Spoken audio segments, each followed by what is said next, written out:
Le peuplement de l'Océanie commence en -40 000.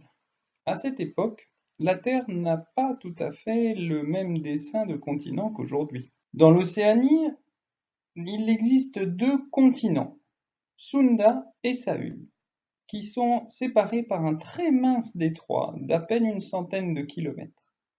Ce mince détroit a été très longtemps infranchissable pour les hommes et même pour les autres espèces d'animaux. Cependant, à partir de -40 000, les premiers Homo sapiens vont pouvoir traverser ce détroit et ces chasseurs-cueilleurs vont s'installer dans ce vaste continent qu'est le Sahul. L'événement majeur qui va suivre cette installation de ceux qui deviendront les aborigènes va avoir lieu en -10 000 avant Jésus-Christ. À cette époque, le niveau des océans remonte et du coup, les chasseurs-cueilleurs se retrouvent isolés dans ce qui est devenu l'Australie telle que nous la connaissons aujourd'hui. Se déroule en -3000. Venus d'Asie, les Austronésiens vont peupler les îles et les archipels qui se situent à l'ouest de l'Océanie. Ces Austronésiens vont être les premiers à s'implanter en Nouvelle-Calédonie, qu'ils atteignent en -1100. La dernière phase du peuplement de l'Océanie débute en -300. Venus des îles du centre-ouest de l'Océanie, les Polynésiens vont se répandre sur les milliers de kilomètres carrés vers le nord, vers l'est et vers le sud de l'Océanie. Grâce à leur talent de navigateurs, ils vont coloniser le reste des archipels de l'Océanie. En 1200, l'intégralité des archipels est tout au moins connue, peut-être même parfois peuplée par des hommes. On distingue dès lors, en Océanie, trois grandes aires culturelles en fonction de leur peuplement. Il y a d'abord la Mélanésie, puis la Micronésie, plus au nord.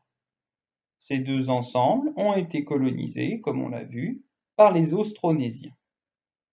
Enfin, à l'ouest, la Polynésie regroupe tous les îles et les archipels de la Nouvelle-Zélande à Hawaï et à l'île de Pâques. Le peuplement de l'Océanie est rendu possible grâce à la capacité qu'avaient ces hommes de naviguer en pirogue.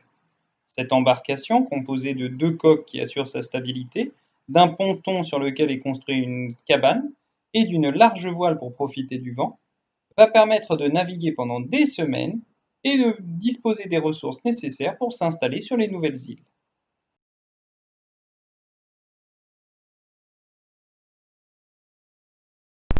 Les premiers habitants de la Nouvelle-Calédonie, les Austronésiens installés à partir de -1100 sur la Grande Terre, s'appellent les Lapita, du nom du village où ont été trouvés pour la première fois les restes de cette civilisation. Les villages Lapita étaient installés sur le littoral, au bord de la mer, afin de pouvoir profiter des ressources en poissons, coquillages, qu'offre la mer, mais aussi à l'embouchure d'un cours d'eau qui permettait d'avoir de l'eau douce. Cette eau douce était notamment utilisée pour irriguer des cultures de taro ou d'igname. Les fouilles archéologiques qui ont été réalisées sur ces sites ont permis de découvrir des poteries, des jarres, des vases en terre cuite qui servaient à enterrer les morts, à conserver de la nourriture ou à faire des échanges avec d'autres tribus. Ces poteries Lapita sont décorées de motifs géométriques, floraux ou même figuratifs et témoignent du raffinement artistique de ces premiers habitants de la Nouvelle-Calédonie. L'occupation Lapita est aussi visible aujourd'hui dans nos paysages grâce aux taraudières fossilisées.